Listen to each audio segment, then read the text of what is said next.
All right, y'all, it's Monday. Time to help the people. So last week we discussed how to govern ourselves as the friends and family members of entrepreneurs.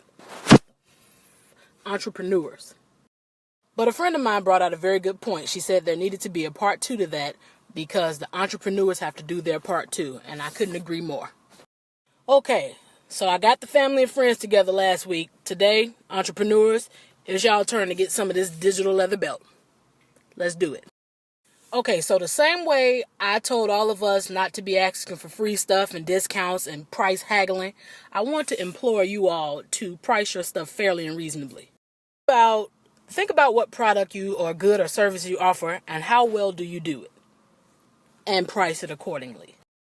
If you've only been doing hair for 2 weeks and you know your sew-in game ain't that strong, you're really pushing it by trying to charge the full $125. Because if I got $125 to spend on sew-in, I'm going to somebody that slays.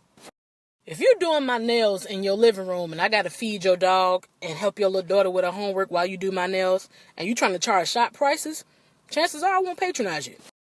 I don't care about you being a friend or family member. You could be my best friend or my very own sister. If I'm paying shop prices, I want a shop experience. Bottom line.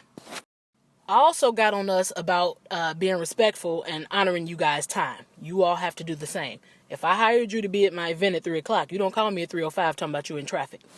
Just because you are servicing one of your friends or family members, you do not get to expect them to be more lenient with you. You need to respect the time. Bottom line.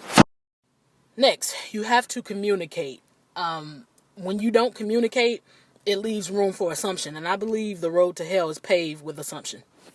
Let's just say I order a cake from you, and after the initial order, I don't hear from you anymore. You ain't said, hey, cat, dog, go to hell, nothing. That leaves room for me to assume either way. I could be thinking everything is going smooth, but meanwhile, my cake is sitting on your kitchen floor. Or I could assume everything is going wrong, and you got my cake in your freezer, all pretty and ready to go. Also, with poor communication, you mess up potential recommendations, and a lot of businesses run on word of mouth. Because you didn't communicate and you had me on pins and needles, not only will I probably not patronize you again, I would be super skeptical about referring you to somebody else. Lastly, it's very important for you guys to remember, you don't own anyone, okay? Even if it is your friend or your sister, your mama, they don't have to come to you every single time. Auntie might do real 5 braids, but I don't want braids right now. I want to sew in. So yes, I may skip on over to somebody else's chair. You got to be okay with that. So I hope that helps. As always, govern yourselves and remember that mouthwash was not created to bypass the toothbrushing process.